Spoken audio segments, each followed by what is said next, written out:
Hello, my little love. Did you have a good day today? I hope something made you smile.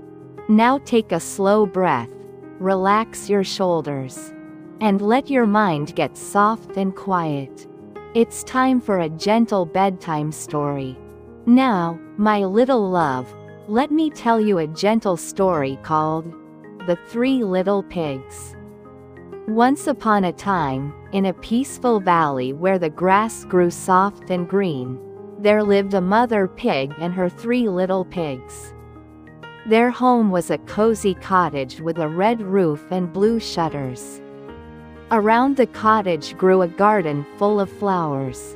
There were roses, daisies, and sunflowers that turned their faces toward the sun. Every morning, when the first light came over the hills, birds would begin to sing. Their songs were gentle and sweet. The air smelled like fresh earth and blooming flowers. Everything in this place felt warm and safe and happy. The three little pigs were brothers. The first little pig had soft pink skin and a curly tail. The second little pig had round cheeks and bright eyes. The third little pig was thoughtful and calm. They would run together through the fields, chasing butterflies. They would lie on their backs in the soft grass, looking up at the sky. They loved each other very much. One evening, as the sun was setting and painting the sky in shades of pink and gold, their mother called them to sit with her under the big apple tree. The tree was very old. Its branches spread wide, making a canopy of green leaves that rustled softly in the evening breeze. Their mother looked at them with eyes full of love. She spoke in a gentle voice. She told them that they were growing up. Soon, it would be time for them to go out into the world. They would need to build their own homes. The three little pigs listened carefully. They felt excited and a little bit nervous. That night, they lay in their beds, thinking about their future. Through the window, they could see the moon rising slowly over the hills. Stars appeared one by one in the dark sky. The next morning, when the sun rose and the birds began their songs, the three little pigs prepared to leave. Their mother packed them each a little bag with food for the journey. She gave them each a long hug. The three brothers hugged each other too. Then they walked down the path, waving goodbye. The first little pig walked down a path that led through golden fields. The wheat grew tall on both sides, swaying gently in the breeze. Butterflies floated through the air. He walked for a long time, until he came to a wide meadow. In the meadow, he saw piles of straw, golden and dry. The straw glowed in the sunlight like treasure. The first little pig touched it with his hoof. It felt soft and light. He decided this straw was perfect for building. He could build his house very quickly. Then he would have lots of time to rest and play. So the first little pig began to work. He carried armfuls of straw to a nice spot under a willow tree. The willow tree had long, drooping branches that moved gently in the wind. He worked all morning. He laid the straw in a circle, making walls.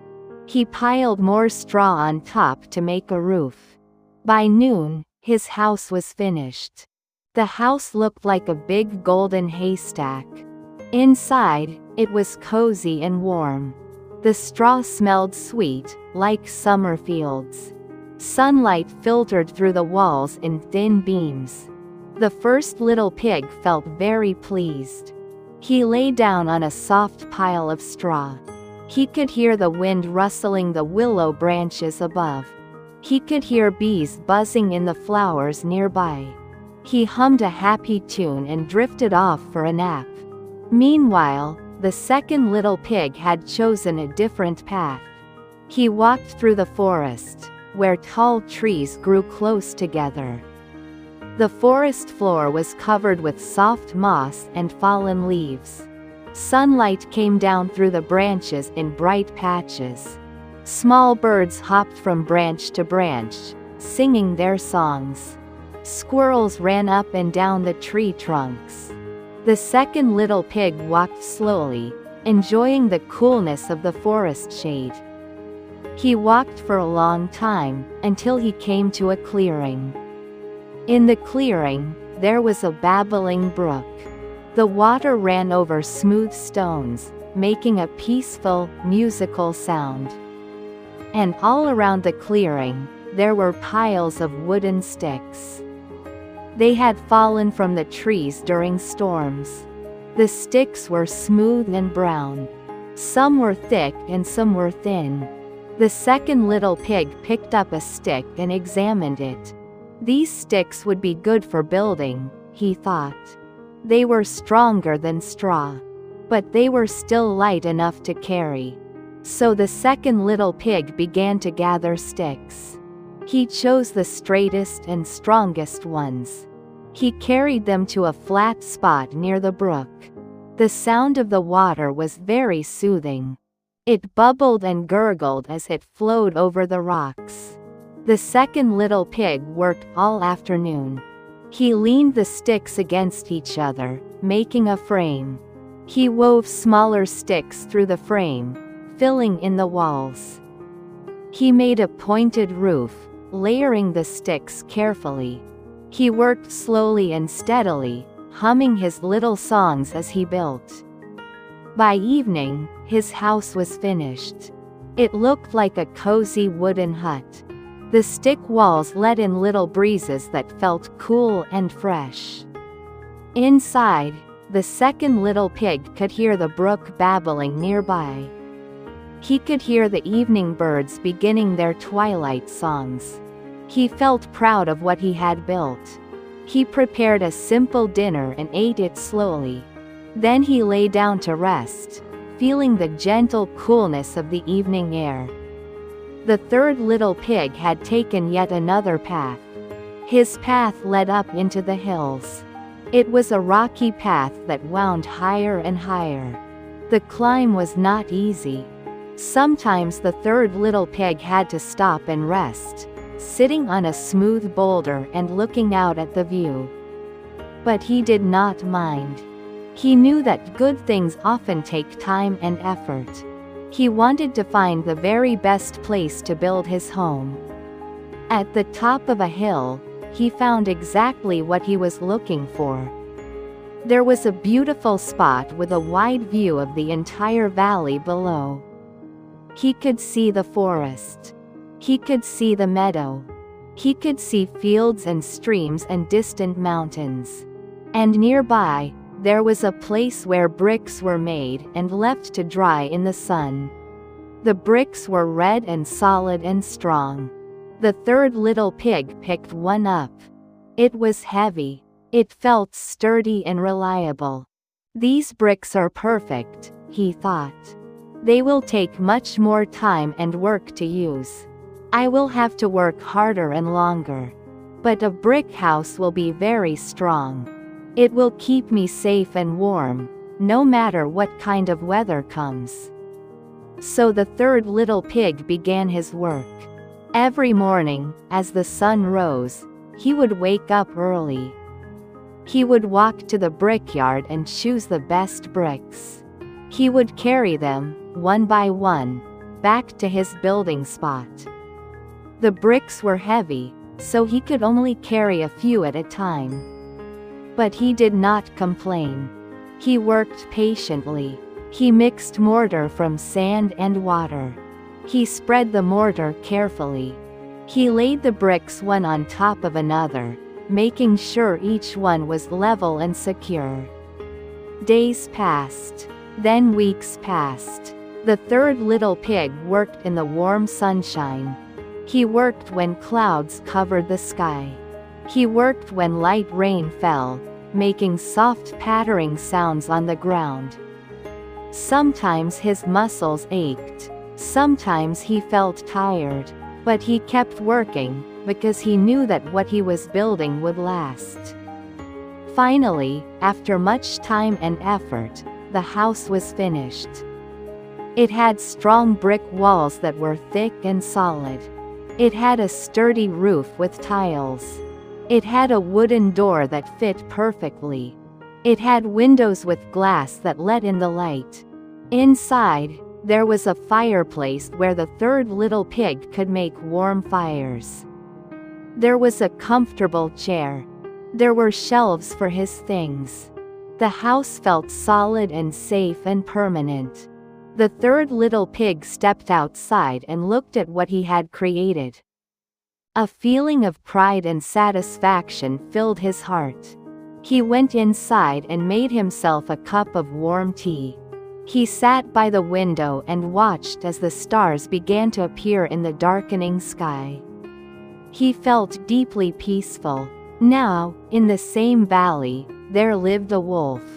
But this wolf was not like the wolves in frightening stories. He was simply a wolf who had been alone for a very long time.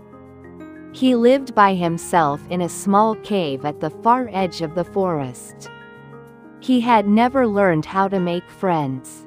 Sometimes, when the nights were cold and quiet, he felt very lonely. One day, the wolf was walking through the valley. His stomach was empty and he was looking for food. The sun was shining, but the wolf did not feel happy. He felt hungry and tired and alone.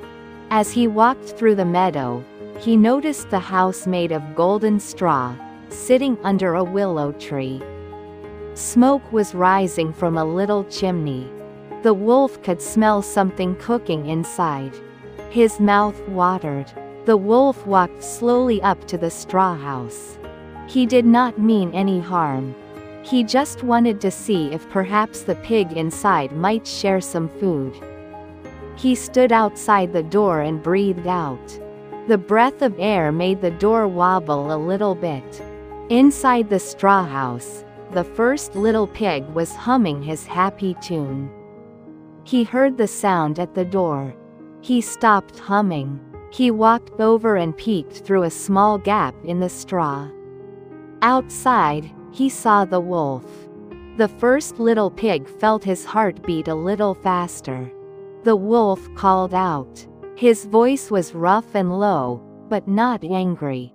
He said he was very hungry and it was getting cold. The first little pig thought about what to do. He did not know this wolf. After a moment, he called back through the straw that he could not let him in. The wolf felt disappointed. He took a deep breath, maybe to call out again or maybe just because he was feeling sad. But when he breathed out, the breath came out stronger than he intended. The wind from his breath blew against the light straw house. Because straw is very light, the house began to shake. The walls trembled. The straw began to scatter. The first little pig saw what was happening. His house was falling apart. He felt scared. He ran out through the back of his house, just before it collapsed. He ran as fast as his little legs could carry him. His curly tail bounced behind him. He ran across the meadow, through the tall grass, and into the forest. He followed the path to his brother's house, the house made of sticks. He arrived at the stick house, breathing hard. He knocked urgently on the door. The second little pig opened it right away. When he saw his brother's worried face, he knew something was wrong. The first little pig explained everything, still catching his breath. The second little pig did not hesitate. He invited his brother inside. The two brothers sat together near the window. They held hands for comfort. They felt worried, but they also felt better being together. It was not long before the wolf arrived at the stick house. He had followed the footprints.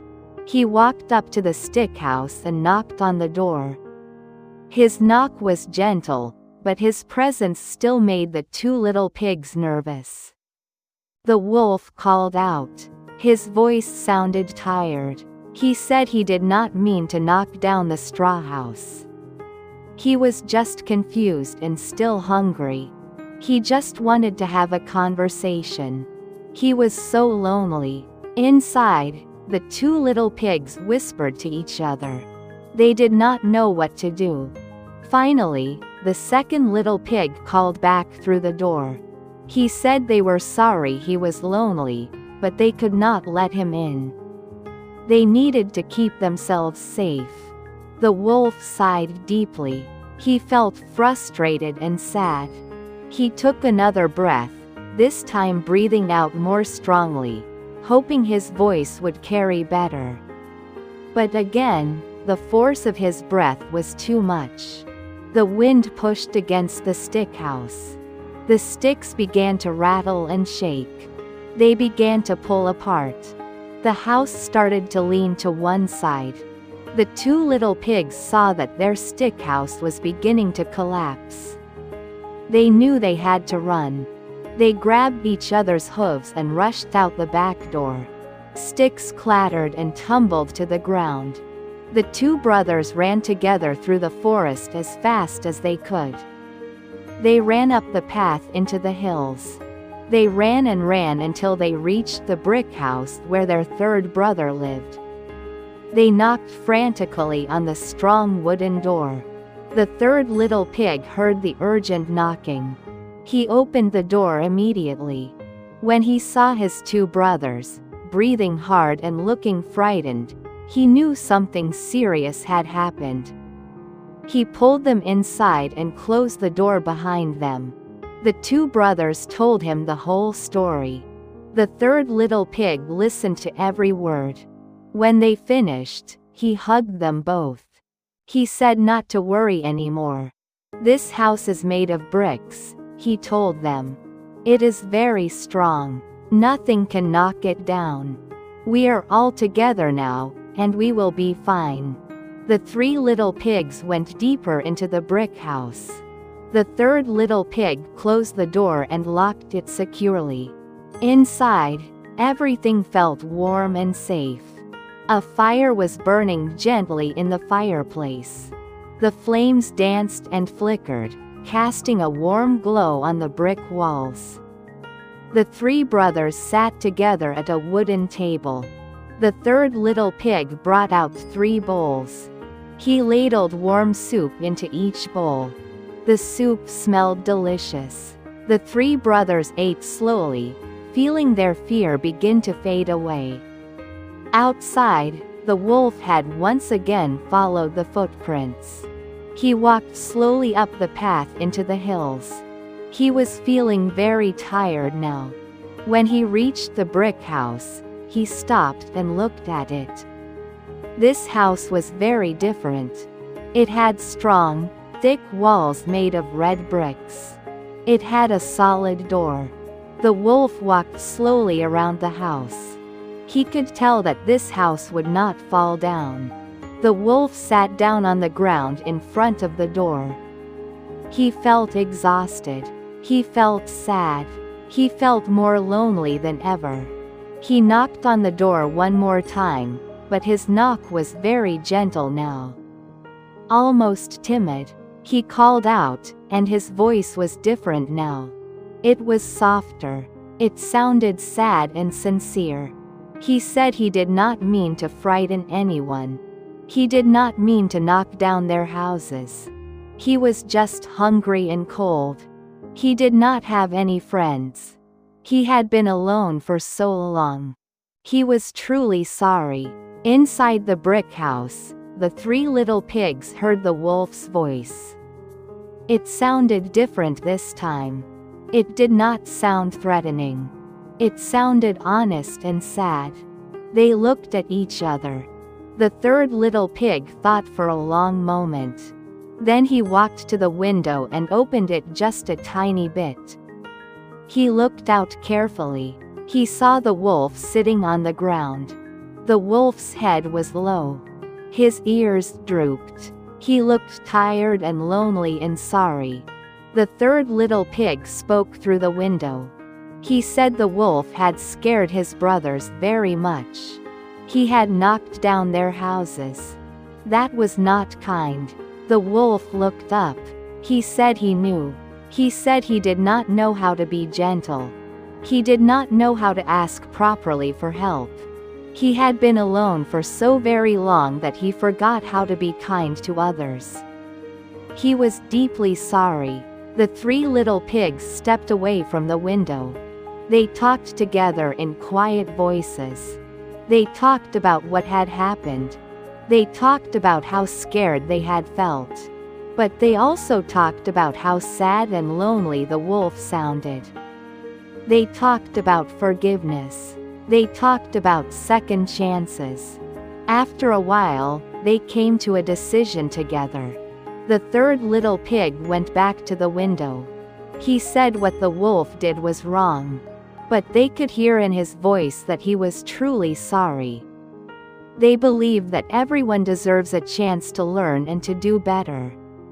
Everyone deserves kindness, even when they have made mistakes. If the wolf promised to be more careful from now on, if he promised to learn to be gentle, then they would help him. The wolf looked up with surprise in his eyes. He asked if they would really help him, even after what he did.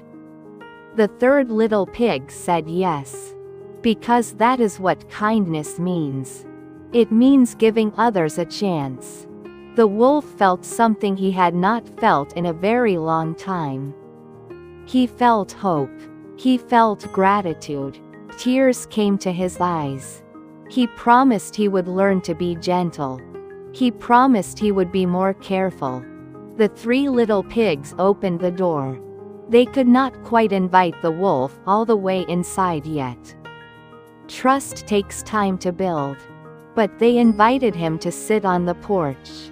They brought out a warm, soft blanket and draped it over his shoulders. They brought out a bowl of warm soup. The wolf accepted it with trembling paws. He ate the soup very slowly. It was the most delicious thing he had ever tasted. But even more wonderful than the food was the feeling of being cared for. From that day forward, everything changed in the valley. The wolf kept his promise. He practiced speaking more softly. He learned to control his breath when he talked. He helped the first little pig build a new house. This time, they built it together using wood. He helped the second little pig make his house stronger. And slowly, day by day, as trust grew, the wolf and the three little pigs became true friends. And so, in the peaceful valley surrounded by rolling green hills, four friends lived together in harmony. Every evening, when the sun set and painted the sky in beautiful colors, they would gather together. They would sit and watch the sun go down. They would watch the stars come out, one by one. They would feel the cool evening breeze. And in those quiet moments, they would feel deeply grateful for the friendship they had found. Next, my little love, here is another calm story called The Ant and the Grasshopper. Once upon a time, in a warm and sunny meadow, there lived a little ant and a happy grasshopper. The meadow was full of soft grass and pretty wildflowers. Butterflies floated through the air. The sun shone down gently every day. It was a beautiful place to live. The little ant was very small. She had 6 tiny legs and 2 long feelers on her head. Her body was dark and shiny. Every morning, the ant woke up early. She would stretch her little legs and get ready for the day. The ant loved to work. She would walk through the meadow, looking for food. She found tiny seeds. She found crumbs of bread. She found little bits of fruit. Whenever she found something good, she would pick it up carefully. Then she would carry it back to her home. The ant's home was underground. It was a cozy place with many tunnels and rooms. The ant had a special room where she kept all the food she gathered. She wanted to make sure she had enough food saved for later. She worked hard every single day. In the same meadow lived a grasshopper. The grasshopper was bigger than the ant. He was bright green with long back legs. These legs helped him jump high into the air. The grasshopper loved to jump from leaf to leaf and flower to flower. He was very different from the ant. He did not like to work. Instead, he loved to play. He loved to sing. He would make cheerful sounds with his legs. The music would fill the whole meadow. It was a happy, chirping song. Every day, the grasshopper would hop around the meadow. He would sit on tall blades of grass. He would feel the warm sunshine on his back. He would sing his songs. He felt very happy and free. Sometimes, the ant would walk by while she was carrying food. The grasshopper would see her. He would call out in a friendly voice. He would ask why she was working so hard. He would invite her to come and play with him. "Come and enjoy this beautiful day," he would say. The ant would stop for a moment. She would look at the grasshopper with her small, dark eyes. Then she would say softly that she could not play right now. She needed to gather food. "Winter is coming," she would explain. "When winter comes, there will be no food to find. I need to be ready." The grasshopper would laugh gently. "Winter is so far away," he would say. "Look at the sunshine. Look at the flowers. There is so much time. Come and rest. Come and listen to my songs." But the ant would shake her head. She would say she must keep working. And she would continue on her way, carrying her food back to her home. The grasshopper would watch her go. Then he would shrug and go back to playing. He would jump high into the air. He would land on a soft flower. He would sing his happy songs again. The days went by, one after another. The sun kept shining. The meadow stayed warm and green. The ant kept working, working, working. She carried food every day. Her storage room was getting fuller and fuller. The grasshopper kept playing and singing. He was having a wonderful time. Then, slowly, things began to change. The days started to get a little bit shorter. The nights became a little bit cooler. The leaves on the trees began to turn yellow and orange and red. The wind blew more often now. It made a soft, whistling sound through the meadow. The ant noticed these changes. She worked even harder. She gathered as much food as she could. She wanted to make sure she had plenty stored away. The grasshopper still played and sang, but now the air was getting colder. His songs became a little bit quieter. Soon, autumn came fully to the meadow. The flowers started to fade away. The grass turned brown. Leaves fell from the trees and covered the ground. The sun did not feel as warm anymore. The grasshopper started to feel the cold. He began to look for food, but it was hard to find now. Then, one day, winter arrived.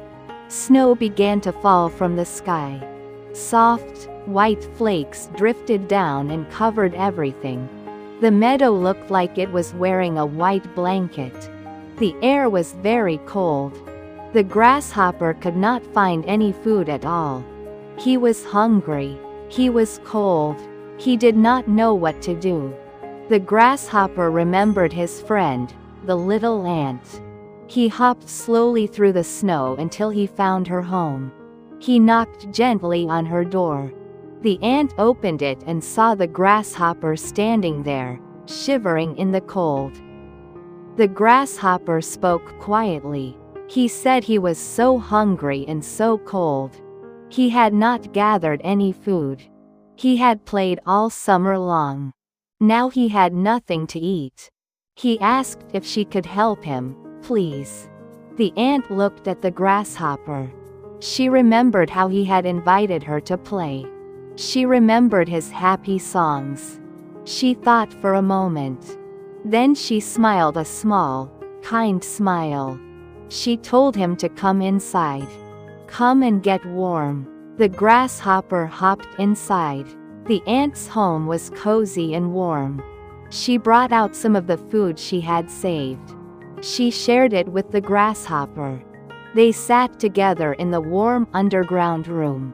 Outside, the snow kept falling, but inside, everything was safe and comfortable. The grasshopper ate slowly. He felt grateful and a little bit sad. He thanked the little ant. He said she was right. He should have worked during the summer. He should have prepared for winter. The ant nodded. She said it is important to work hard and plan ahead. But it is also okay to rest and play sometimes.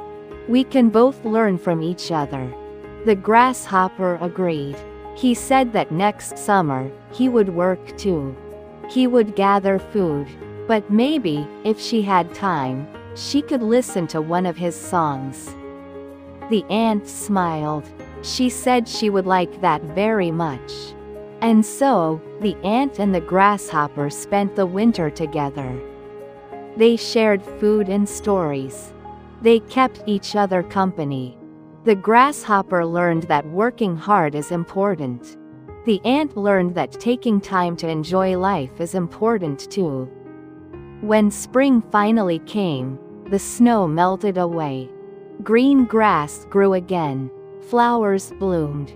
The sun shone warmly once more. The grasshopper kept his promise. He worked hard and gathered food. But he also sang his songs. And sometimes, the ant would stop her work. She would sit and listen. She would rest for a little while. The meadow was peaceful once again. The ant and the grasshopper were good friends. They had both learned something valuable. And they lived happily, working and playing together, under the warm sunshine. And now, my little love, let me share a peaceful story called The Golden Goose. Once upon a time, in a small village surrounded by green hills and quiet forests, there lived a kind young man. His name was Hans. Hans was the youngest of 3 brothers. His 2 older brothers thought they were very clever. They thought Hans was simple and foolish. But Hans had something his brothers did not have.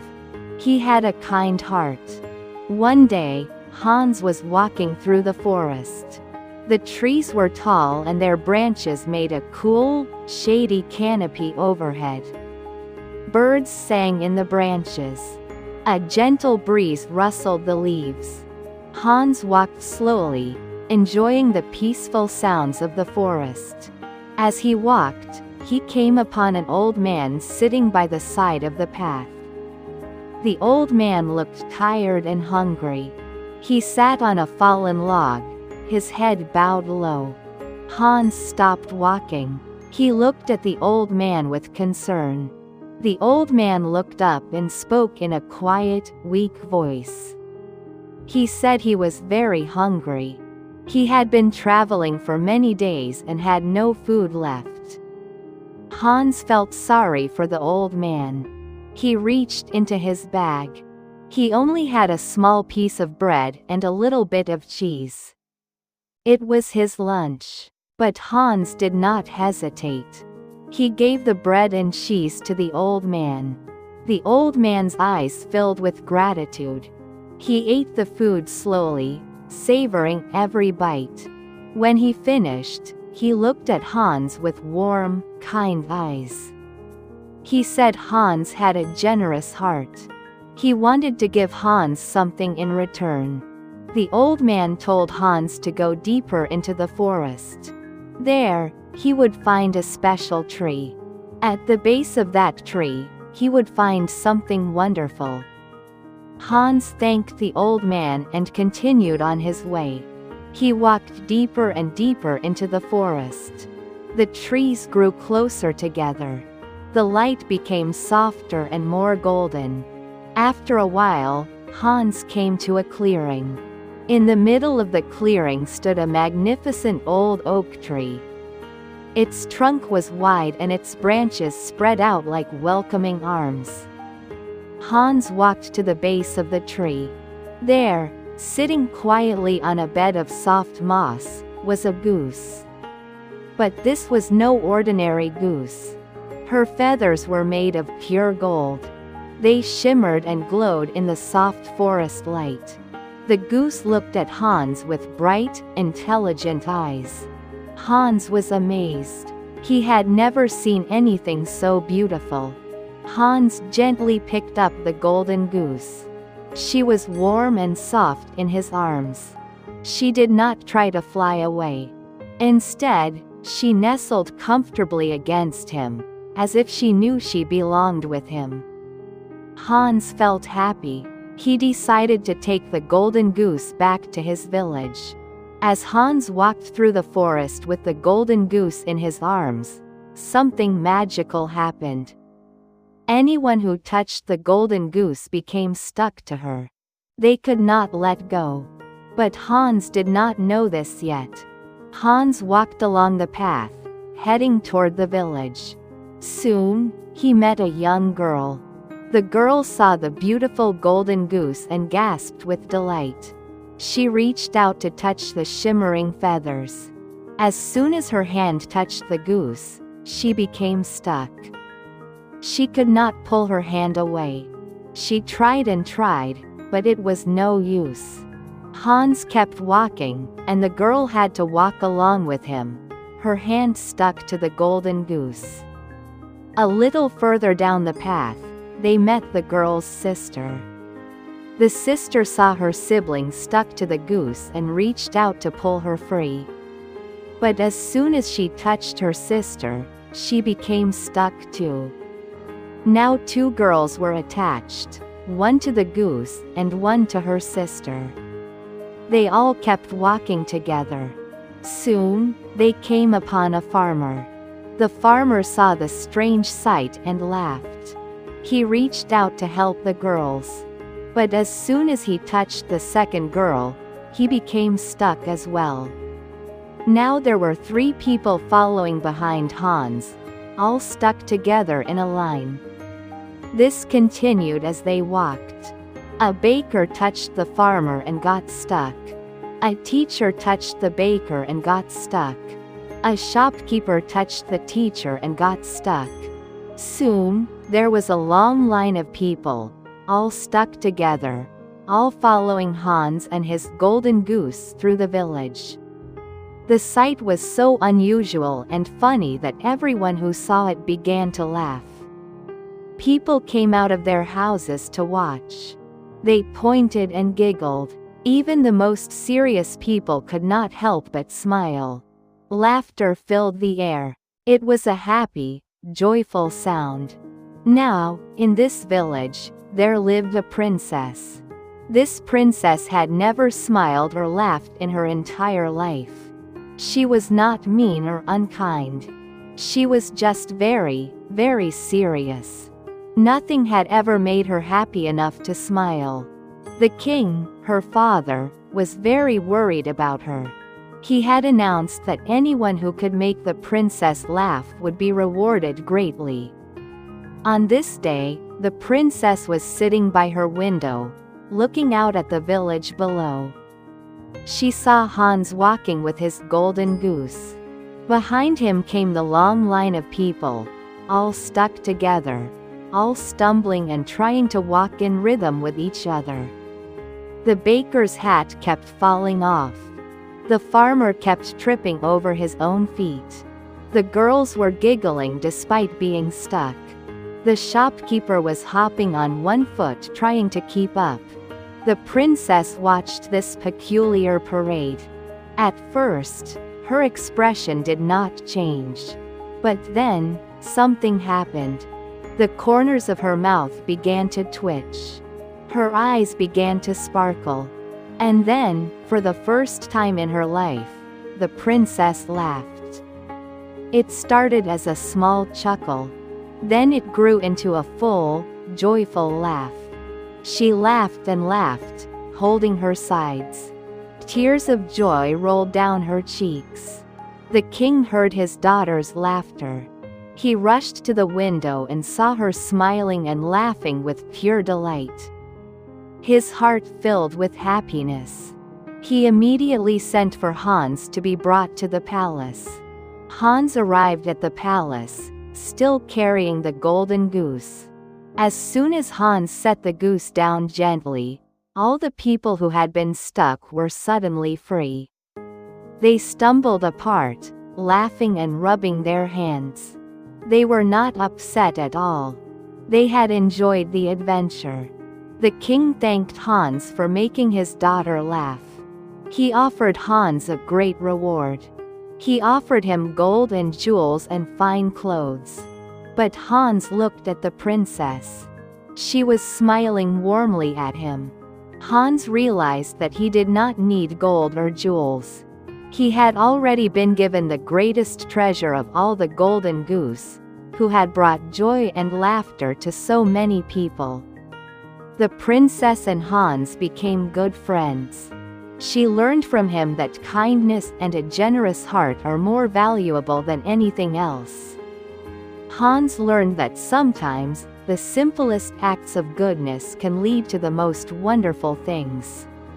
Hans decided to stay in the village.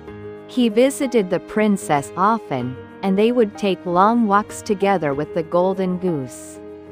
Wherever they went, people smiled and felt happy. The golden goose seemed to bring joy to everyone who saw her. And so, Hans lived a happy life, not because he was rich or famous, but because he had a kind heart, good friends, and a magical golden goose who reminded everyone that laughter and joy are the most precious things in the world. Next, my little love, here is another gentle story called Goldilocks and the Three Bears.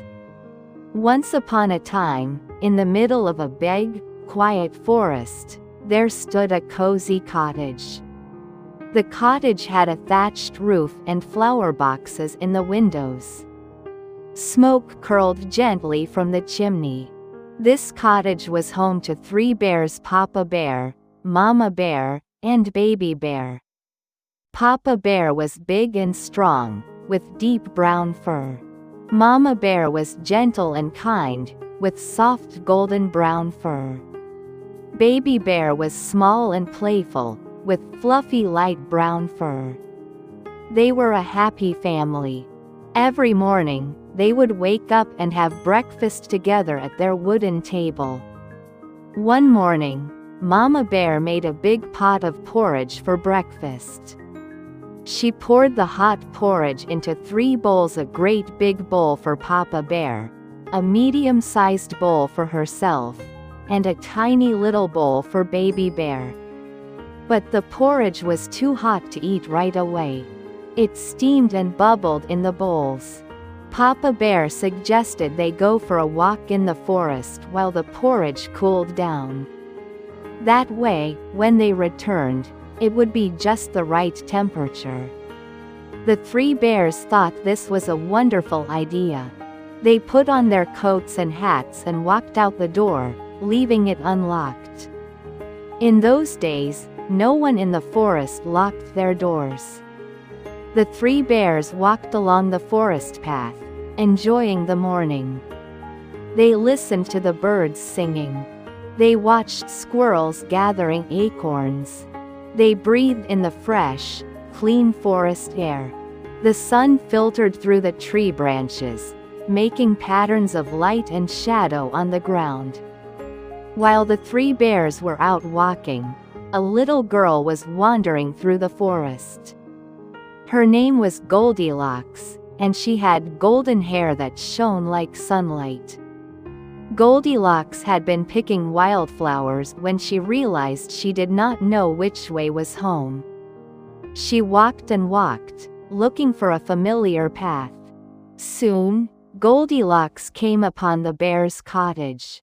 It looked so cozy and welcoming. Smoke was still coming from the chimney. Goldilocks was tired from walking. She was also a bit hungry. She knocked on the door, but no one answered. She knocked again, but still, there was silence. Goldilocks tried the door handle. The door opened easily. Goldilocks should not have gone inside without being invited. But she was young and did not think about it carefully. She stepped into the cottage. Inside, it was warm and neat. The cottage smelled like fresh porridge. Goldilocks saw the 3 bowls of porridge on the table. Her stomach rumbled. She was so hungry. First, Goldilocks went to the great big bowl. She picked up the great big spoon and tasted the porridge. But it was too hot. It burned her tongue a little. She quickly put the spoon down. Next, she went to the medium-sized bowl. She picked up the medium-sized spoon and tasted that porridge. But this porridge was too cold. It was lumpy and did not taste good at all. Finally, she went to the tiny little bowl. She picked up the tiny little spoon and tasted that porridge. This porridge was just right. It was not too hot and not too cold. It was warm and sweet and delicious. Goldilocks liked it so much that she ate it all up, every last bite. After eating, Goldilocks felt tired. She wanted to sit down and rest. She saw 3 chairs in the living room: a great big chair, a medium-sized chair, and a tiny little chair. First, Goldilocks tried to sit in the great big chair. But it was too hard. The seat was uncomfortable and the back was too tall. She did not like it. Next, she tried the medium-sized chair. But this chair was too soft. She sank down into it too much and felt like she might get stuck. She did not like this one either. Finally, she tried the tiny little chair. This chair felt just right. It was not too hard and not too soft. It was comfortable and cozy. Goldilocks sat down with a happy sigh. But oh no, Goldilocks was a bit too big for Baby Bear's tiny chair. There was a creaking sound, then a cracking sound, and then crash. The chair broke into pieces. Goldilocks tumbled to the floor.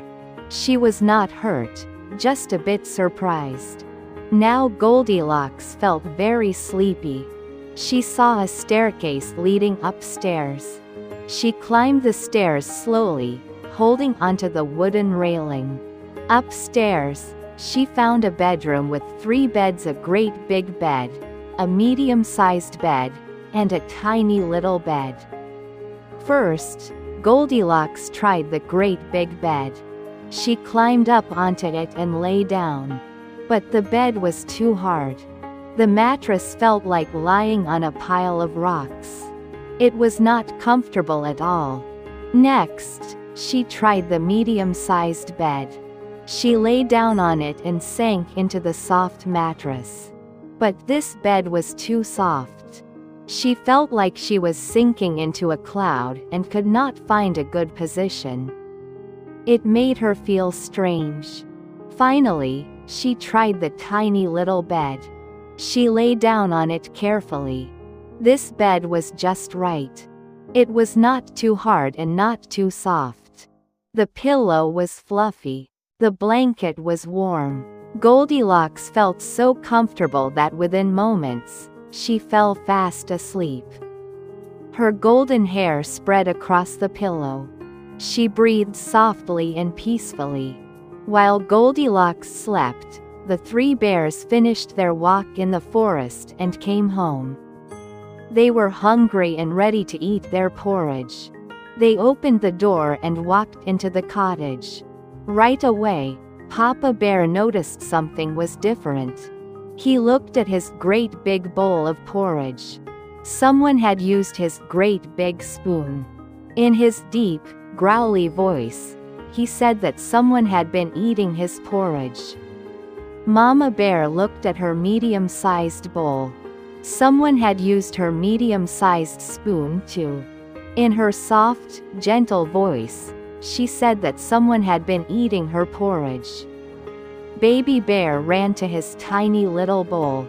His bowl was empty. Not a single drop of porridge was left.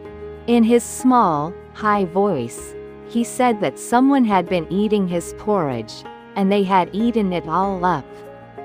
Baby Bear looked very sad. He had been looking forward to his breakfast. The three bears looked at each other with surprise. Who could have come into their cottage? They began to look around more carefully. They walked into the living room. Papa Bear looked at his great big chair. The cushion was dented. In his deep voice, he said that someone had been sitting in his chair. Mama Bear looked at her medium-sized chair. The cushion was scooped down. In her gentle voice, she said that someone had been sitting in her chair. Baby Bear looked at his tiny little chair. But his chair was not just moved, it was broken into pieces on the floor. In his small voice, Baby Bear said that someone had been sitting in his chair, and they had broken it all to pieces. Baby Bear looked like he might cry. That had been his favorite chair. The three bears were very puzzled now. They climbed the stairs to see if anything else was disturbed. They walked into the bedroom. Papa Bear looked at his great big bed. The covers were rumpled. In his deep voice, he said that someone had been sleeping in his bed. Mama Bear looked at her medium-sized bed. The blanket was pulled back and the pillow was dented. In her gentle voice, she said that someone had been sleeping in her bed. Baby Bear looked at his tiny little bed. And there, still fast asleep, was Goldilocks. Her golden hair was spread across his pillow. She was sleeping peacefully, breathing softly. In his small, surprised voice, Baby Bear said that someone had been sleeping in his bed, and she was still there. The sound of Baby Bear's voice woke Goldilocks. She opened her eyes slowly. At first, she did not remember where she was. Then she saw three bears standing at the foot of the bed, looking at her with surprise. Goldilocks was startled. She sat up quickly. Her heart began to beat fast. But the three bears did not look angry. They looked confused and curious. Still, Goldilocks felt frightened. She had been taught not to go into other people's homes without permission. She realized she had made a mistake. She jumped out of the tiny little bed. She ran past the three bears, down the stairs, through the living room, and out the front door. She ran and ran until she found the path that led back to her own home. The three bears stood there, watching her go. They were not upset with Goldilocks. They were just surprised by the whole thing. Mama Bear said they should fix the chair and make more porridge. Papa Bear agreed. Baby Bear said that next time, maybe they should lock the door when they went for a walk. From that day on, the three bears always locked their door when they left home. And Goldilocks learned an important lesson. She learned that it is not right to go into someone's home without being invited, no matter how tired or hungry you might be. She learned to always ask permission first. As for the three bears, they continued to live happily in their cozy cottage in the forest. And every morning, they still made porridge for breakfast. But now they always made sure to lock the door before going for their morning walk. The forest was peaceful once again, and everyone was a little bit wiser. And now, my little love, let me share a peaceful story called The Boy Who Cried Wolf. Once upon a time, in a small village at the edge of rolling green hills, there lived a young shepherd boy. His name was Peter.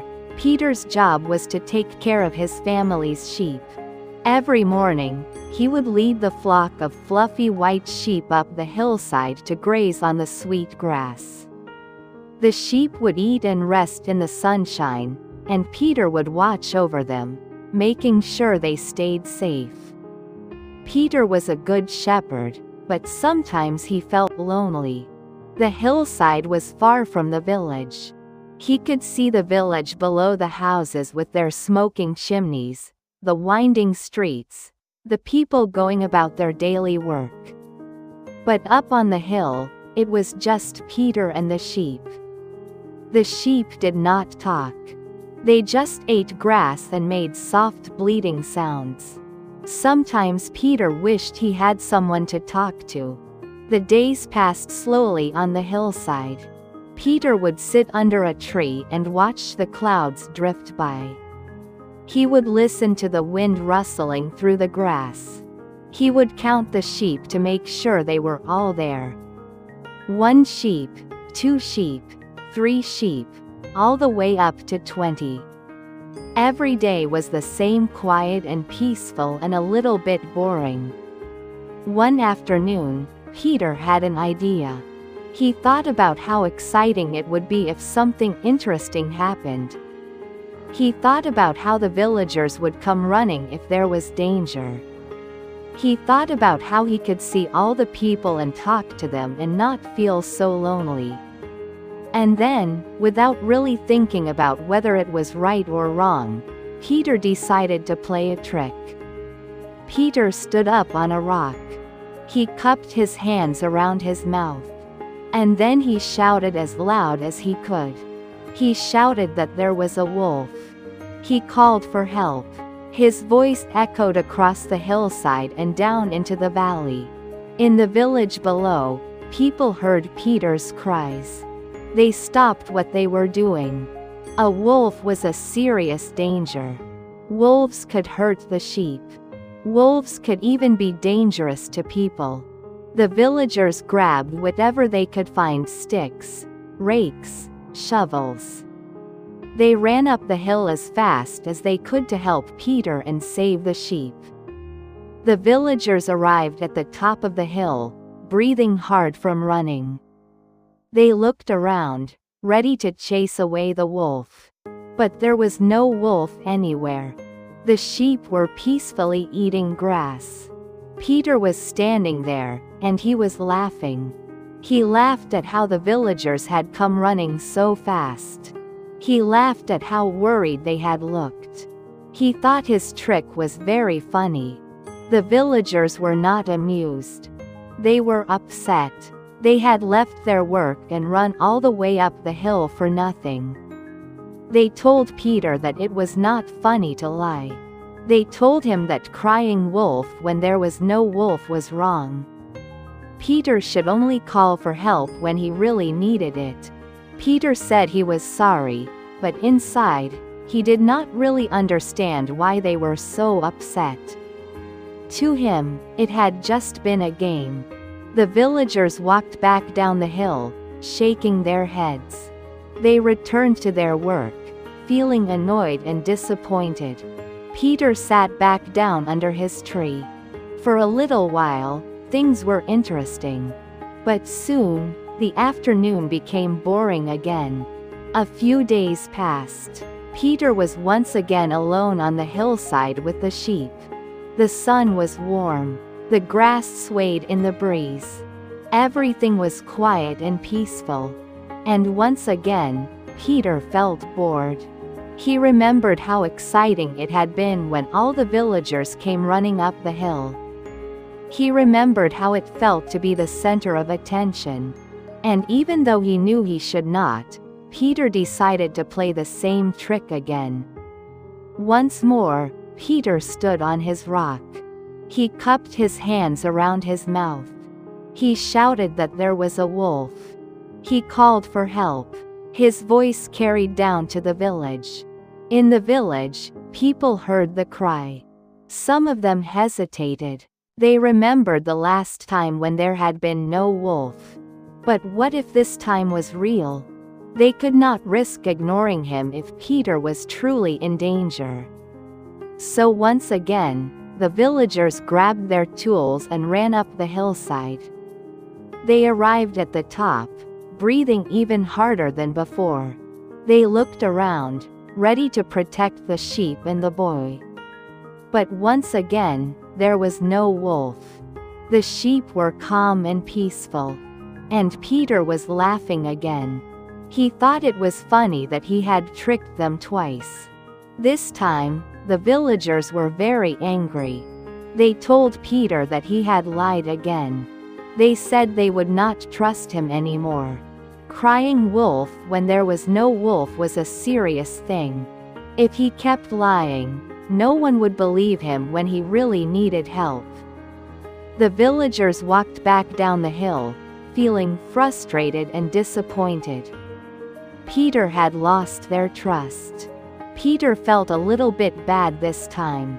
He could see that the villagers were truly upset. But he still did not fully understand how serious it was. He told himself he would not do it again.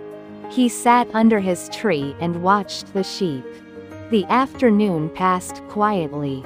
Several more days went by. Peter was more careful now. He did not play any more tricks. He watched the sheep and did his job. The hillside was peaceful. The weather was beautiful. The sheep grazed contentedly. Then one evening, as the sun was beginning to set and the sky was turning pink and orange, something happened. Peter heard a rustling sound in the bushes at the edge of the meadow. He looked up. His heart began to beat faster. Coming out of the bushes was a large gray wolf. The wolf's eyes were fixed on the sheep. The wolf was real. Peter stood up quickly. Fear filled his chest. This was not a game. This was real danger. The wolf began to move slowly toward the flock. The sheep sensed the danger and began to bleat nervously. They clustered together, afraid. Peter did not hesitate. He jumped onto his rock. He shouted for help. He cried out that there was a wolf. He shouted as loud as he could, his voice filled with real fear this time. His cries echoed down to the village. But in the village, people heard Peter's cries and did not move. They were working in their gardens, cooking dinner, talking with neighbors. They heard the boy crying wolf again. They shook their heads. They said Peter was playing another trick. They said they would not be fooled a third time. No one came to help. Peter kept shouting. He waved his arms. He tried to scare the wolf away by himself. But he was just a boy, and the wolf was strong. The wolf moved closer to the sheep. Peter felt helpless and frightened. He realized with a sinking feeling that no one was coming. No one believed him anymore. Fortunately, at that very moment, an old shepherd who lived on the far side of the hill heard the commotion. He came over to see what was happening. When he saw the wolf, he acted quickly. He made loud noises and waved his staff. He was experienced and knew how to deal with wolves. The wolf, seeing a grown man who was not afraid, decided it was not worth the trouble. The wolf turned and ran back into the forest. The sheep were safe. Peter was safe. But Peter felt terrible. He sat down on the ground, shaking. The old shepherd looked at him with serious eyes. He asked Peter what had happened. Why had no one from the village come to help? Peter had to tell the truth. He explained how he had cried wolf before when there was no wolf.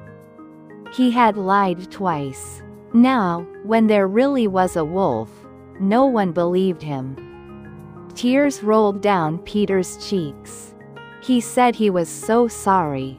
He had learned his lesson.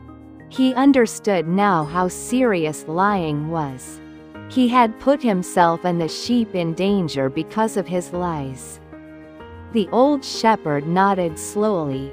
He said this was a hard lesson to learn, but an important one. He explained that trust is precious. Once you lose someone's trust, it is very hard to earn it back. Telling the truth is always important, even when it seems like a small thing.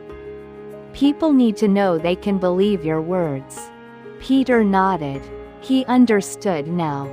He promised himself that from that day forward, he would always tell the truth.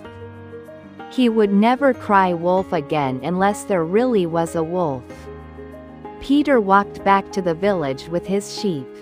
He spoke to the villagers and apologized sincerely for lying. He explained what had happened.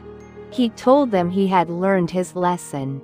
The villagers could see that Peter truly understood now.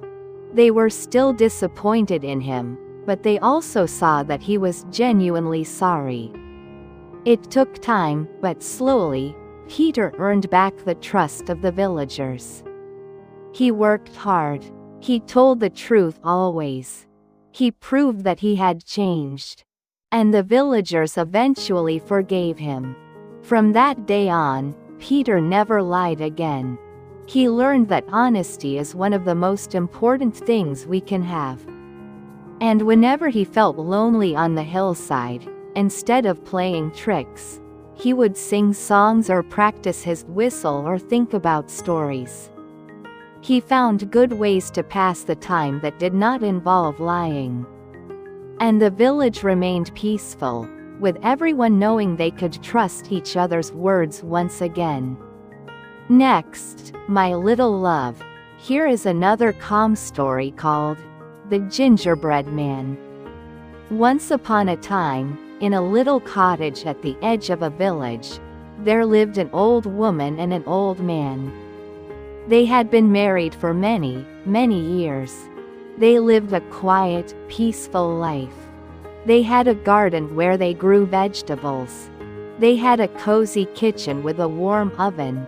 But there was one thing missing from their lives. They had never had any children. One day, the old woman was baking in her kitchen. The sun was shining through the window. Birds were singing outside. The old woman thought to herself that it would be nice to have someone young and lively in the house. She decided to make something special. She would make a gingerbread man. The old woman mixed flour, butter, sugar, and ginger together. She added a little bit of molasses to make the dough sweet and dark. She rolled out the dough on her wooden table. Then she used a cookie cutter to cut out the shape of a little man.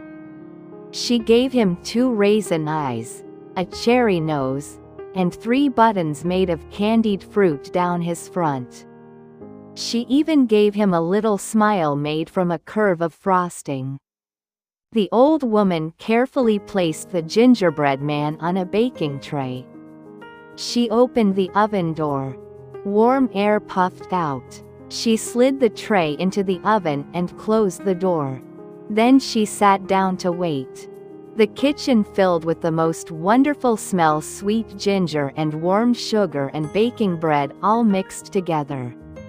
After a little while, the old woman heard a sound from the oven. It sounded like a tiny voice.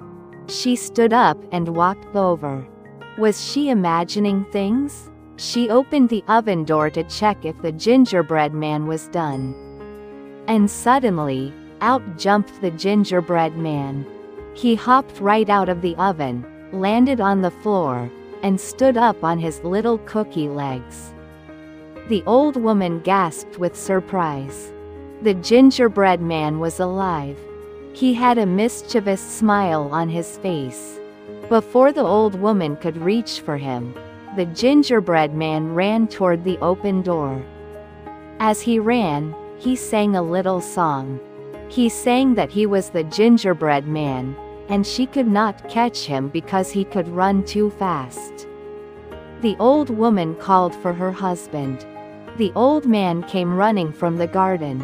He saw the gingerbread man dashing across the yard. The old man began to chase after him. He was not as fast as he used to be, but he tried his best. The gingerbread man just laughed and kept running, singing his little song. The gingerbread man ran down the path away from the cottage. His little legs moved so quickly. He ran past the garden gate and out into the countryside. Behind him, the old woman and the old man were trying to catch up, but they could not run fast enough. Soon, the gingerbread man passed a cow in a field. The cow saw the gingerbread man and smelled the sweet ginger. The cow wanted to eat him. She began to chase after the gingerbread man. She lumbered along, her hooves thudding on the ground. But the gingerbread man was too fast. He sang his song to the cow, telling her she could not catch him. He had run away from the old woman and the old man, and he could run away from her too. The gingerbread man kept running. He passed a horse in a meadow. The horse saw the gingerbread man and thought he looked delicious. The horse began to gallop after him. The horse was fast, faster than the cow. But the gingerbread man was faster still. He sang his song to the horse, laughing as he ran. Now there was quite a procession. The gingerbread man was running in front. Behind him came the horse, then the cow, then the old man and the old woman, all trying to catch the speedy little cookie. The gingerbread man felt very proud of himself. He was faster than everyone. No one could catch him. He ran and ran, through fields and past farms, singing his song the whole way. Eventually, the gingerbread man came to a wide river. The water flowed smoothly from one side to the other. The gingerbread man stopped at the edge. He looked at the water. He could not swim. If he went into the water, he would become soggy and fall apart. He looked behind him. The horse, the cow, and the old couple were still coming, though they were far behind now. What could he do? Just then, a fox appeared from the bushes near the riverbank. The fox had red fur and a long bushy tail. He looked at the gingerbread man with clever eyes. The fox spoke in a smooth, friendly voice. He asked where the gingerbread man was going in such a hurry. The gingerbread man explained that he needed to cross the river, but he could not get wet. The fox offered to help. He said the gingerbread man could ride on his back, and he would swim across the river. The gingerbread man hesitated. He did not know if he should trust the fox. But he could hear the others getting closer. He did not want to be caught. So he agreed. The gingerbread man climbed onto the fox's back. The fox stepped into the river and began to swim. The water was cool and clear. The fox swam smoothly and steadily. But as they got further from the shore, the water became deeper. The fox said the water was getting deeper, and the gingerbread man should climb up onto his head to stay dry. The gingerbread man climbed up onto the fox's head. The fox kept swimming. Then the fox said the water was getting even deeper, and the gingerbread man should climb onto his nose to be safe. The gingerbread man trusted the fox and climbed onto his long nose. They were almost to the other side of the river now. The gingerbread man felt relieved. But then, just as they reached the shallow water near the far bank, the fox tossed his head back quickly. The gingerbread man went up into the air. And snap! The fox caught the gingerbread man in his mouth and ate him in one bite. And that was the end of the gingerbread man. He had been so sure that no one could catch him. He had run away from everyone. But in the end, he had been too confident and not careful enough. He trusted someone he should not have trusted. The horse, the cow, and the old couple arrived at the river just in time to see what happened. They felt sad for the little gingerbread man, but there was nothing they could do. The fox sat on the far bank, licking his lips, quite satisfied with his clever trick. The old woman and the old man walked slowly back to their cottage. The old woman decided that next time, she would make another gingerbread man. But this one, she would keep safe in her kitchen. She would not let him run away. And perhaps she would tell him a story about being careful and not running away from those who love you. And so life returned to normal in the little cottage. The old woman kept baking, and the gingerbread she made stayed safely on the table, never running away again. And everyone learned that it is good to be confident, but it is also important to be wise and careful, especially when strangers offer to help. And now, my little love, let me share a peaceful story called The Elves and the Shoemaker. Once upon a time, in a small town with cobblestone streets and cozy shops, there lived a shoemaker and his wife. The shoemaker was a kind and honest man. He worked hard every day, making shoes for the people in the town. His wife was gentle and caring. Together, they lived in a little room above the shoemaker's shop. For many years, the shoemaker had a successful business. People came from all around to buy his beautiful, well-made shoes. But as time passed, things became difficult. Fewer people came to buy shoes. Other shops opened, selling cheaper shoes that did not last as long, but cost less money. The shoemaker refused to make his shoes poorly. He believed in doing good work. But this meant his shoes cost more, and fewer people could afford them. Slowly, the shoemaker and his wife became poorer and poorer. They sold their furniture to buy food. They sold their warm coats to buy leather for making shoes. Finally, one evening, the shoemaker realized he had only enough leather left to make one more pair of shoes. After that, he would have no more leather and no more money to buy any. He did not know what they would do. That night, the shoemaker cut out the leather pieces for one pair of shoes. He laid them carefully on his workbench, ready to sew together in the morning.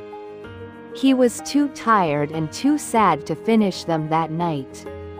He and his wife ate a simple dinner of bread and soup. Then they climbed the stairs to their little bedroom and went to sleep, worrying about the future. The next morning, the shoemaker woke up early. The sun was just beginning to rise, sending golden light through the windows. He went downstairs to his workshop, ready to sew the shoes. But when he reached his workbench, he stopped in complete surprise. There, sitting on the bench, was a pair of finished shoes. They were the most beautiful shoes he had ever seen. Every stitch was perfect. Every detail was exact. The leather gleamed. The shoes looked almost magical. The shoemaker could not believe his eyes. He picked up the shoes and examined them closely. Who had made these? How had they appeared? He called his wife, and she came running down the stairs. They both stared at the shoes in wonder. They had no explanation for this miracle. That very day, a wealthy customer came into the shop. He saw the beautiful shoes in the window. He came inside and tried them on. They fit perfectly. They were so well made that the customer gladly paid 3 times the usual price for them. The shoemaker and his wife were overjoyed. Now they had money for food and enough to buy leather for 2 more pairs of shoes. That evening, the shoemaker cut out the leather for 2 pairs of shoes. Again, he left the pieces on his workbench, planning to sew them in the morning. He and his wife went to bed, feeling hopeful but still puzzled. The next morning, the same thing happened. The shoemaker came downstairs to find 2 pairs of perfectly finished shoes waiting on his bench. They were even more beautiful than the first pair. The stitching was flawless. The design was elegant. The shoemaker and his wife were amazed. That day, 2 customers came and bought both pairs of shoes, paying generously. Now the shoemaker had enough money to buy leather for 4 pairs of shoes. This pattern continued night after night. Each evening, the shoemaker would cut out the leather. Each morning, he would find finished shoes waiting for him. His business began to thrive again. People came from far and wide to buy the extraordinary shoes. The shoemaker and his wife were no longer poor. They had food to eat and wood for their fire. They were grateful, but they still did not know who was helping them. As winter approached and the nights grew longer, the shoemaker's wife had an idea. She said they should stay awake one night and hide. Then they could see who was making the shoes. They could finally discover their mysterious helper. The shoemaker agreed. That evening, after cutting out the leather as usual, the shoemaker and his wife did not go to bed. Instead, they hid behind a curtain in the corner of the workshop. They waited quietly in the darkness. The shop was silent. The clock ticked softly on the wall. The moon rose outside, casting silvery light through the windows. At midnight, something magical happened. The shop door opened silently, though it had been locked. 2 tiny elves crept inside. They were no bigger than the shoemaker's hand. They wore raggedy old clothes full of holes. Their shoes were worn and falling apart. Their little faces were cheerful and kind. They climbed up onto the workbench and immediately began to work. The shoemaker and his wife watched in wonder. The little elves worked so quickly and skillfully. Their tiny fingers moved like lightning. They cut and stitched and hammered. They sang little songs as they worked, too quiet to hear the words. They seemed happy, even though they were dressed in rags. Within an hour, all the shoes were finished. The elves admired their work, nodded to each other, and then scampered out the door, disappearing into the night. The shoemaker and his wife came out from their hiding place. They looked at each other with tears in their eyes. Those poor little elves had been helping them all this time. The elves had saved their business and given them hope. But the elves themselves had nothing, just torn clothes and broken shoes. The shoemaker's wife said they must do something to thank the elves. It was almost Christmas, and she wanted to make gifts for their tiny helpers. The shoemaker agreed completely. The next day, the wife began to sew. She made 2 tiny little shirts from the finest cloth. She made 2 tiny little pairs of pants. She made 2 tiny little jackets with shiny buttons. She even made 2 tiny little hats. Her stitches were careful and neat. She sewed with love in every stitch. Meanwhile, the shoemaker worked on making 2 tiny pairs of shoes. He used the softest leather he had. He made the shoes sturdy and comfortable. He polished them until they shone.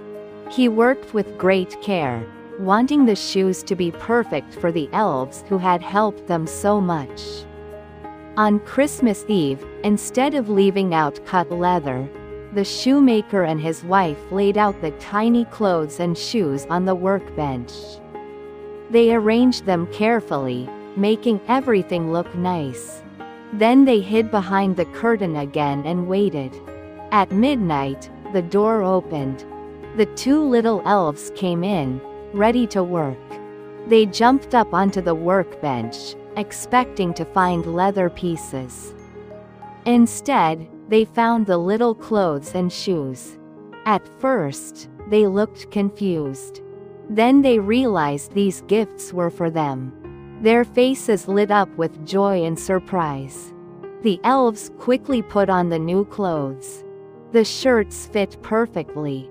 The pants were just right. The jackets looked handsome. The hats sat perfectly on their heads.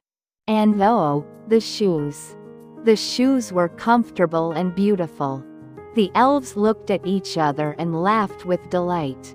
They had never had such fine things. The elves began to dance around the workbench. They sang and spun and leapt for joy. They danced all around the workshop, celebrating their wonderful gifts. The shoemaker and his wife watched from their hiding place, smiling and crying happy tears. It made their hearts so full to see the elves so happy. After dancing for a long time, the elves finally stopped. They looked around the workshop one last time, as if saying goodbye.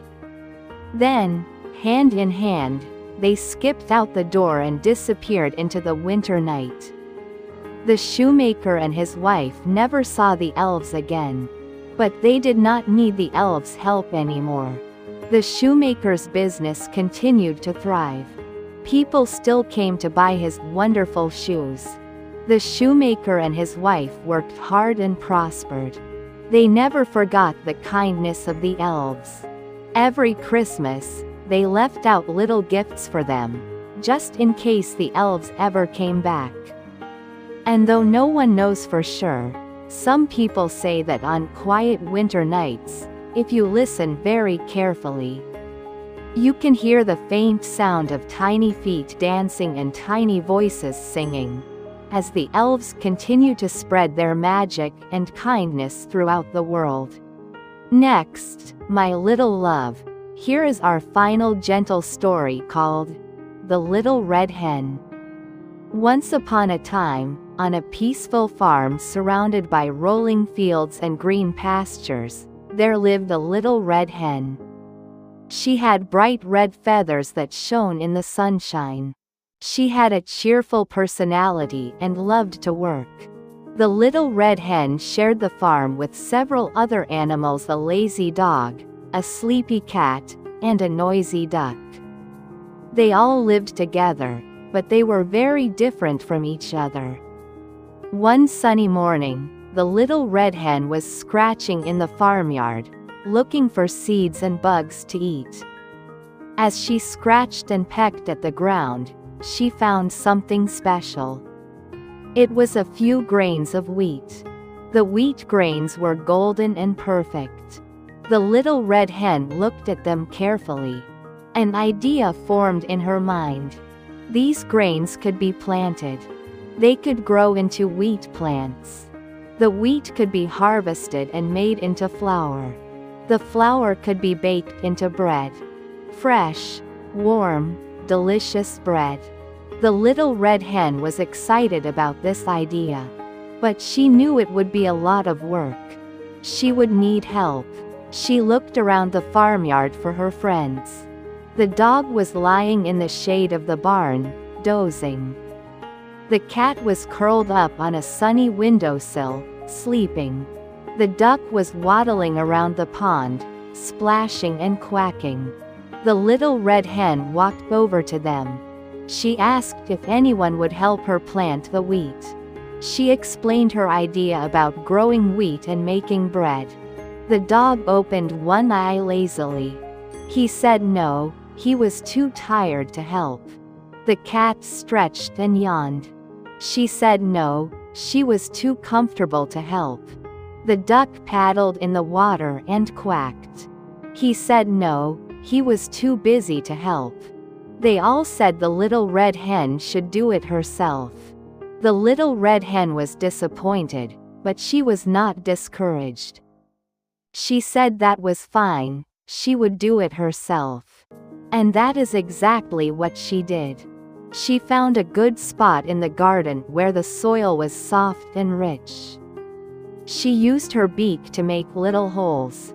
She carefully dropped 1 grain of wheat into each hole. Then she covered them with soil. She patted the soil down gently with her feet. It was hard work, but the little red hen did not complain. She sang a little song as she worked. Days passed. The little red hen checked on her wheat every day. She made sure the soil stayed moist. When weeds started to grow, she pulled them out carefully so they would not crowd the wheat. Soon, tiny green shoots began to appear. The wheat was growing. The little red hen was happy to see the progress. The wheat plants grew taller and taller. They swayed gently in the breeze. The leaves were green and healthy. The sun shone down on them, helping them grow strong. The little red hen continued to tend them carefully. She watered them when the weather was dry. She kept the weeds away. She watched over them every single day. Finally, after many weeks, the wheat was fully grown. The stalks stood tall and proud. The wheat heads were heavy with golden grains. It was time to harvest. The little red hen knew this would be hard work. She would need to cut down all the wheat stalks. She looked for her friends again. She found the dog sleeping under the apple tree. She found the cat napping on the porch.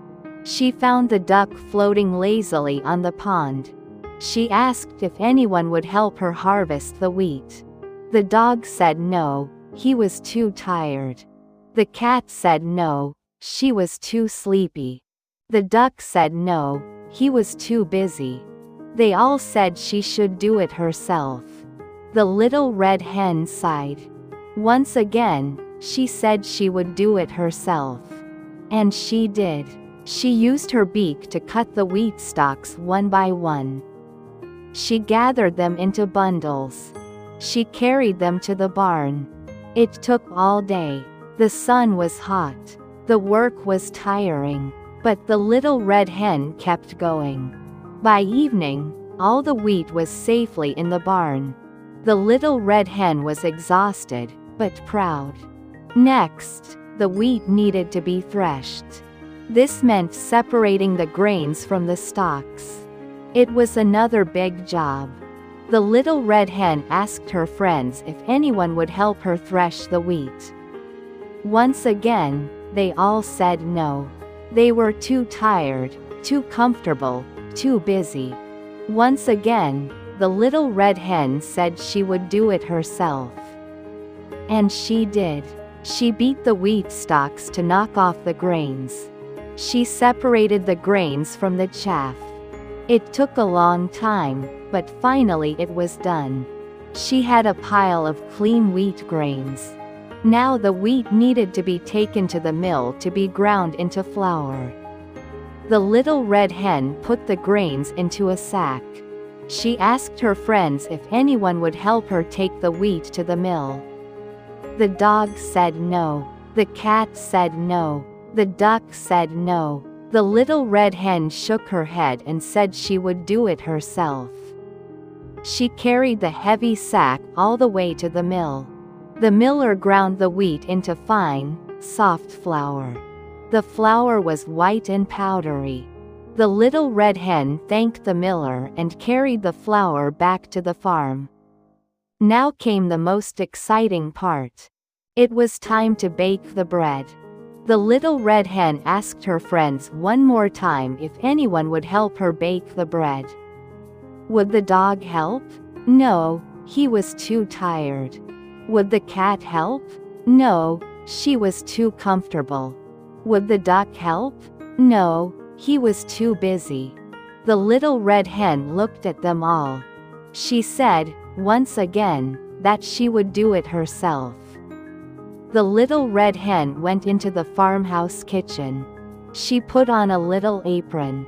She mixed the flour with water, salt, and a little bit of yeast. She kneaded the dough with her wings, pushing and folding, pushing and folding. The dough became smooth and elastic. She shaped it into a round loaf. She placed it in a warm spot to rise. She waited patiently while the dough grew bigger and bigger, filling with tiny air bubbles. When the dough had risen nicely, the little red hen placed it in the oven to bake. Soon, the most wonderful smell filled the farmhouse. It was the smell of bread baking warm, yeasty, comforting. The smell drifted out through the windows and across the farmyard. It reached the dog under the tree. It reached the cat on the porch. It reached the duck by the pond. They all lifted their heads and sniffed the air. That smell was making them very, very hungry. Finally, the bread was done. The little red hen took it out of the oven. The crust was golden brown and crispy. The inside was soft and fluffy. It looked absolutely delicious. Steam rose from the warm loaf. The little red hen placed it on the kitchen table to cool. She stood back and admired her work. She had done it all herself, from the tiny wheat grains to this beautiful loaf of bread. Just then, the dog, the cat, and the duck all came into the kitchen. They had been drawn by that wonderful smell. They looked at the bread with hungry eyes. The bread looked so good. The bread smelled so good. They wanted some. The little red hen looked at her three friends. She asked them a question. Who would help her eat the bread? This time, all three animals spoke at once. The dog said he would help eat it. The cat said she would help eat it. The duck said he would help eat it. Oh yes, they all wanted to help now. The little red hen shook her head slowly. She looked at each of them in turn. She reminded them of everything that had happened. When she asked who would help plant the wheat, they all said no. When she asked who would help harvest the wheat, they all said no. When she asked who would help thresh the wheat, they all said no. When she asked who would help take the wheat to the mill, they all said no. When she asked who would help bake the bread, they all said no. She had done all the work by herself. Every single bit of it. And now, the little red hen said, she would eat the bread by herself. And that is exactly what she did. She cut herself a thick slice of the warm bread. She spread a little butter on it. She sat down at the kitchen table. And she ate it slowly, savoring every delicious bite. The bread was wonderful. It was worth all the hard work. The dog, the cat, and the duck watched sadly. They realized they had made a mistake. They had been lazy and unhelpful. They had not wanted to do any work. But now they were left with nothing while the little red hen enjoyed the fruits of her labor. They felt sorry and a little bit ashamed. The little red hen finished her slice of bread. She felt satisfied and happy. She had worked hard, and now she was enjoying the reward of her work. But she was not a mean hen. She looked at her three friends. They looked truly sorry. Their ears drooped. Their heads hung low. They understood that they had been wrong. The little red hen thought for a moment.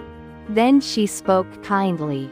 She told them that she hoped they had learned something important today. She explained that work is necessary. When we work together and help each other, everyone benefits. But when we refuse to help, we should not expect to share in the rewards. The dog, the cat, and the duck all nodded. They said they understood. They promised that from now on, they would help when work needed to be done. The little red hen smiled. She cut 3 more slices of bread. She gave one to the dog, one to the cat, and one to the duck. She told them this was a gift, but in the future, if they wanted to enjoy good things, they needed to help make them. The 3 animals thanked her gratefully. They ate their bread slowly, thinking about what they had learned. From that day forward, things were different on the farm. When there was work to be done, the dog helped. The cat helped. The duck helped. And the little red hen was no longer alone in her work. They all worked together. They planted vegetables together. They harvested together. They took care of the farm together.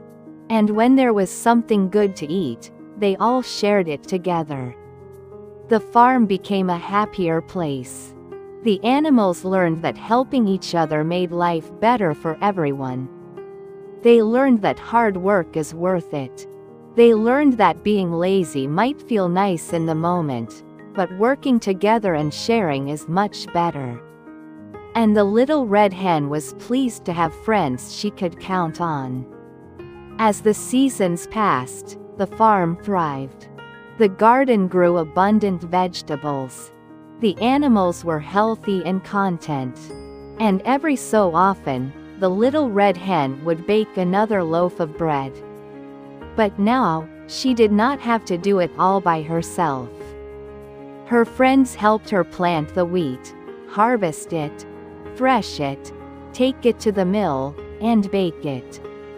And when the bread was ready, they all sat together at the kitchen table, sharing the warm, delicious bread and enjoying each other's company. The little red hen had taught her friends an important lesson about work, responsibility, and sharing. And they never forgot it. The farm remained a place of cooperation and friendship, where everyone understood that when you work together, everyone is happier. The sun set slowly over the farm, painting the sky in shades of orange and pink. The animals finished their day's work and gathered together one more time. They felt grateful for each other and for all they had learned. The little red hen looked around at her friends with warmth in her heart. She knew that together, they could accomplish anything. And as the stars began to appear in the darkening sky, the farm settled into a peaceful, contented sleep. And so, my little love, we have traveled through many gentle stories tonight. We met 3 little pigs who learned about hard work and kindness.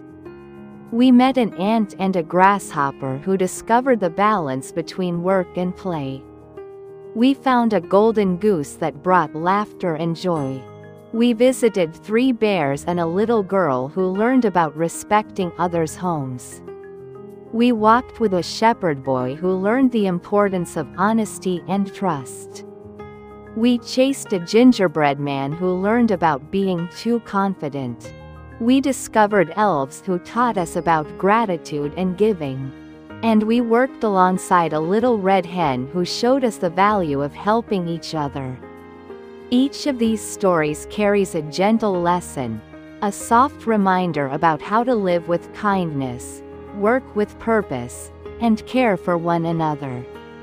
As you drift off to sleep tonight, let these stories settle softly in your heart like flower petals falling on still water. You did well today, my little love. Now let your eyes grow heavy, and let the night wrap around you like a soft blanket. Sleep well, sweet dreams, and rest deeply.